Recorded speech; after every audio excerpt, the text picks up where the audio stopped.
बिस्मिल्लाहिर्रहमानिर्रहीम। अस्सलाम वालेकुम। आप देख रहे हैं मेरा यूट्यूब चैनल MMR टेलर। दोस्तों कैसे हैं आप? उम्मीद है खैरियत से होंगे। दोस्तों इस वीडियो में हम बड़ी कमर वाला कोट कटिंग कर रहे हैं। जो पूरे कोट का जो साइज़ है उसमें लेंथ है 31 inch, shoulder 20 inch, sleeve length इसकी 25 है, नेक इसका 18 है, चेस्ट इसकी 50 है और इसकी जो वेस्ट है वो 54 इंच है, 54। हिप भी इसकी 54 है। क्रॉस बैक जो है वो इसकी 10 इंच तैयार करेंगे और इसमें जो बाइसेप तैयार करेंगे वो हम करेंगे 9.5। तो जो कोट का स्टाइल है वो बिल्कुल नॉर्मल है, 2 बटन 2 वेंट। इसमें नोच लपेट 4 इंच की तैयार करेंगे। तो चलें शुरू करते हैं। सबसे पहले कपड़े को अपने सामने रखें और इसमें अगर कोई कन्नी वगैरह है तो वो आप काट कर अलग कर लें।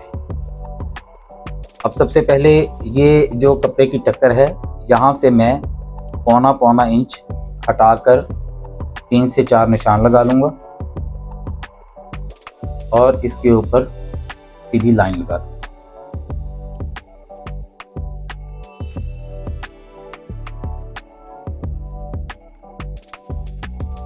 ये लाइन लगाने के बाद इस तरफ भी हम एक लाइन लगाएंगे, लेकिन उसके लिए ज़रूरी है कि जो हमारा स्केल है वो पहले वाली लाइन के ऊपर बिल्कुल सीधा होना चाहिए, तभी हमारी ये लाइन सीधी लगेगी।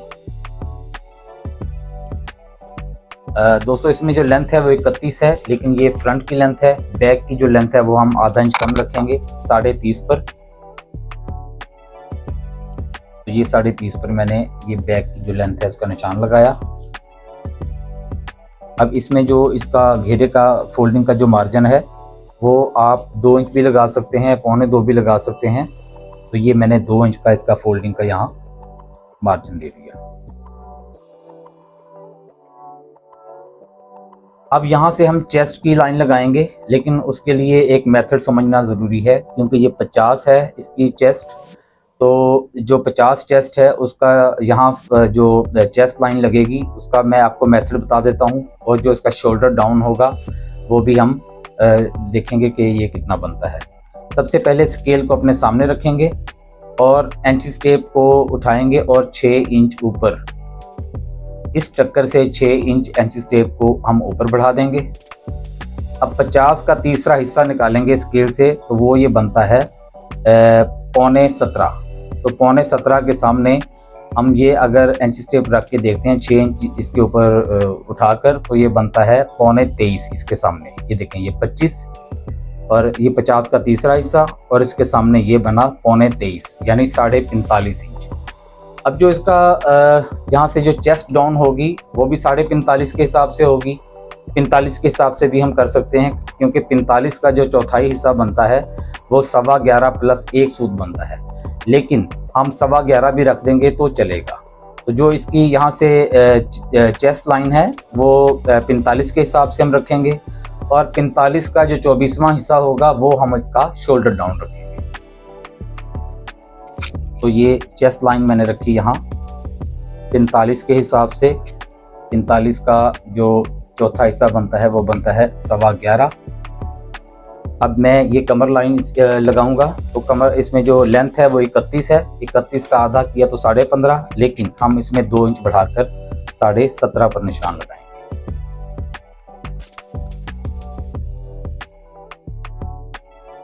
हिप लाइन में नीचे 9 इंच पर लगा रहा हूं।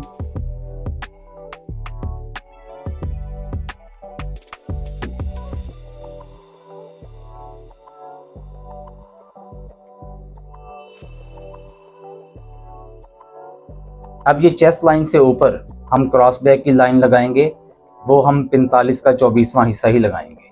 45 का 24वां हिस्सा अगर हम स्केल से निकालते हैं तो वो बनता है 2 इंच से 1 सूत कम।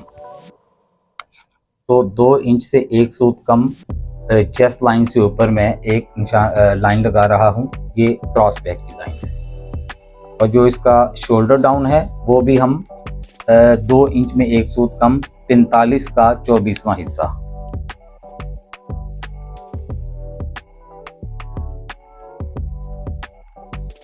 अब ये जो शोल्डर डाउन है, शोल्डर डाउन की जो लाइन है और ये जो क्रॉस बैक वाली लाइन है, इसका जो ये इसमें जो डिस्टेंस है ये 45 का छठा हिस्सा होना चाहिए। 45 का छठा हिस्सा अगर हम स्केल से निकालते हैं तो वो बनता है 7.5। तो ये 7.5 यहाँ होना चाहिए। अब इसके दरमियान मैं एक और लाइन लगाऊंगा। ये 11.25 है, 11.25 का आधा किया तो 5.5 प्लस 100।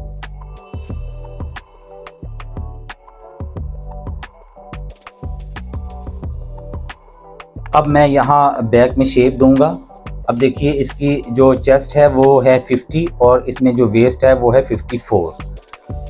तो मैं इसको अंदर की तरफ 1.25 इंच पर निशान लगाऊंगा। क्यों, अब इसकी हिप भी 44 है, कमर और हिप दोनों बराबर हैं। तो ऐसी सूरत में यहाँ मैंने 1.25 इंच का निशान लगाया, तो यहाँ मैं 1 इंच का निशान लगा रहा हूँ।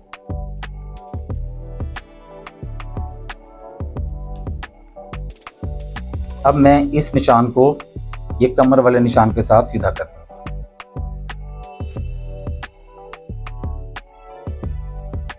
ये जो चेस्ट लाइन है इससे अंदर की तरफ मैं 1 सेंटीमीटर का निशान लगाऊंगा और ये जो सबसे ऊपर वाली लाइन है इससे अंदर की तरफ मैं एक अंदाजे से 1.5 सूत अंदर की तरफ निशान लगाऊंगा। अब यहाँ मैंने बैक में शेप देनी है, तो मैं चपटी को इस तरह रखूंगा कि ये जो मैंने चेस्ट लाइन से अंदर 1 सेंटीमीटर का निशान दिया है, यहाँ से होते हुए ये जो सेंटर लाइन है ये वाली, इससे तकरीबन आधा या 1.25 इंच नीचे मैं इसको ख़त्म कर दूंगा।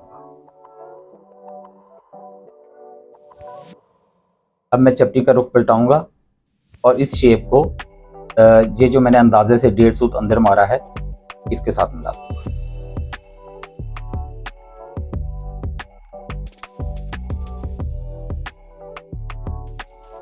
अब इसमें जो गला है वो 18 इंच है। तो सबसे पहले हम 18 का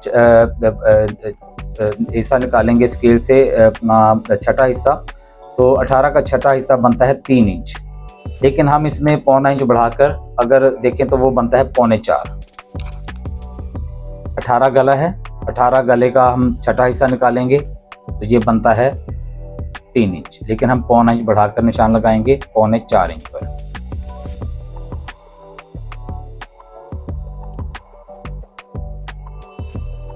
यहाँ से ऊपर जो मैं टीक उठा रहा हूँ वो मैं 1 इंच से 1 सूत कम।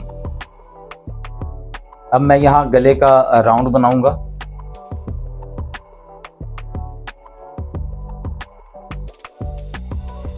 और इससे नीचे 2.5 सूत हटाकर मैं नीचे एक और इसका राउंड बनाऊंगा।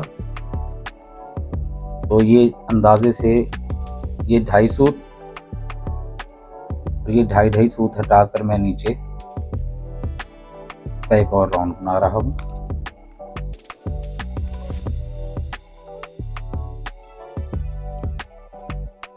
ये जो ऊपर वाला राउंड है यहाँ इसकी कटिंग होगी और ये जो नीचे वाला राउंड है यहाँ पर इसका कॉलर जुड़ेगा। तो ये जो राउंड है इस पॉइंट से इस पॉइंट तक ये गले का चौथा हिस्सा आना चाहिए। गला है 18 का आधा करेंगे तो 9 का आधा करेंगे तो 4.5। तो ये हमारा जो राउंड है ये 4.5 इंच होना चाहिए। यहाँ मैं लिख भी देता हूँ 4.5 इंच। चलिए, अब इसमें जो शोल्डर है वो 20 इंच है। 20 का आधा किया तो वो बना 10, लेकिन मैं आधा इंच बढ़ाकर निशान लगाऊंगा। इसमें जो सिलाई में जाता है वो 3 सूत जाता है, लेकिन कंधे में क्योंकि थोड़ी सी नम होती है बैक के कंधे में जब ये फ्रंट कंधे के साथ जुड़ता है, तो इसलिए यहाँ पर हम जो मार्जिन देंगे वो 3 सूत का नहीं बल्कि पूरा आधा इंच का देंगे। अब मैं इस गले वाले पॉइंट को इसके साथ चपटी के साथ यूं मिला दूंगा। अब आते हैं क्रॉस बैक की तरफ। क्रॉस बैक हम इसकी 10 इंच तैयार करेंगे। 10 का आधा किया ये 10 और 3 सूत इसमें सिलाई का जाएगा। अब मैं शेप के साथ इसको क्रॉस बैक वाले पॉइंट को ये शोल्डर पॉइंट के साथ मिला दूँ।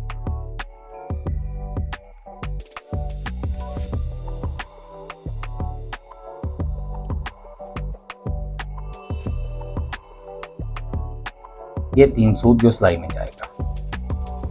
ये क्रॉस बैक 10 इंच। अब इससे आगे मैं 3 सूत का एक और निशान लगाऊंगा जो साइड जुड़ते वक्त सिलाई में जाएगा। चलिए, तो अब आते हैं हम कमर की तरफ। ये जो कमर लाइन है, यहाँ इसकी कमर का जो साइज है वो 54 है, 54 इंच कमर है। तो हम इसमें जो कमर में हम जो लूजिंग देंगे वो 4 इंच की देंगे। 54 यानी 54 और इसमें 4 इंच हम लूजिंग का अगर ऐड करें तो वो बनता है 58। 58 का अगर हम स्केल से इसका निकालें छठा हिस्सा तो वो बनता है 9.5 प्लस 1 सूत, 9.5 प्लस 1 सूत। ये देखिए 54 कमर है और इसमें हम 4 इंच लूजिंग का ऐड करेंगे तो वो बना, ये देखिए ये 54 और ये 4 इंच लूजिंग और 58 का अब हम छठा हिस्सा स्केल से निकालेंगे, ना कि 54 का। 58 का अगर हम छठा हिस्सा निकालते हैं स्केल से तो वो बनता है 9.5 प्लस 1 सूत, लेकिन हम इसमें 2 सूत बढ़ाकर इसको तैयार करेंगे। तो अगर हम 9.5 में 2 सूत और बढ़ाएं तो ये बनता है 10 इंच से 1 सूत कम। तो यहाँ पर जो तैयार आएगा वो 10 इंच माइनस 1 सूत, 10 इंच माइनस 1 सूत पर ये मैंने निशान लगाया जो तैयार आएगा। अब मैं 3 सूत इसमें एक और निशान लगाऊंगा जो सिलाई में जाएगा। अब इसमें जो हिप है, हिप भी इसमें 54 है तो उसका भी यही होगा, क्योंकि कमर और हिप बराबर है। तो जो 10 इंच में 1 सूत कम यहाँ तैयार आ रहा है वही 10 इंच में 1 सूत मैं यहाँ तैयार करूँगा। तो ये 3 सूत जो सिलाई में जाएगा। तो मैं यहाँ अब चिपटी के साथ शेप दे रहा हूँ इसको।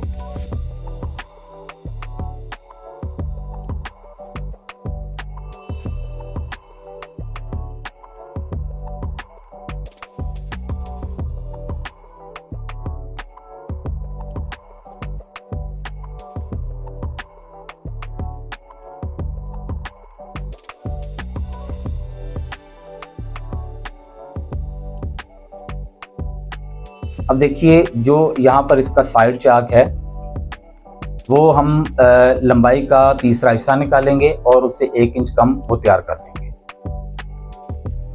31 लंबाई है तो 31 लंबाई का जो तीसरा हिस्सा बनता है वो बनता है तकरीबन 10.25 इंच, लेकिन हम 9.25 इंच इसमें चाक जो है साइड का वो तैयार करेंगे। तो ये 9.25 इंच और ये 3 सूत ऊपर जो सिलाई में जाएगा। अब यहाँ चाक में जो फोल्डिंग का मार्जिन है वो मैं 1.5 इंच का लगा रहा हूँ। जो शेप मैंने यहाँ दी वही शेप मैं यहाँ दे रहा हूँ। अब इसमें हम ये जो शोल्डर है बैक का ये भी देख लेते हैं कितना आ रहा है, 7 इंच। और जो चेस्ट लाइन है यहाँ से अगर हम 3 सूत सिलाई का निकालें तो पीछे मेरे पास यहाँ बचता है 10 इंच, यहाँ भी मैं लिख रहा हूँ 10 इंच। तो ये बैक मुकम्मल हुई, मैं अब इसकी कटिंग कर रहा हूँ।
दोस्तों 50 चेस्ट है और 54 इसकी एक कमर है और 54 ही इसकी हिप का साइज़ है। तो ये मैंने इसकी बैक कटिंग कर दी है।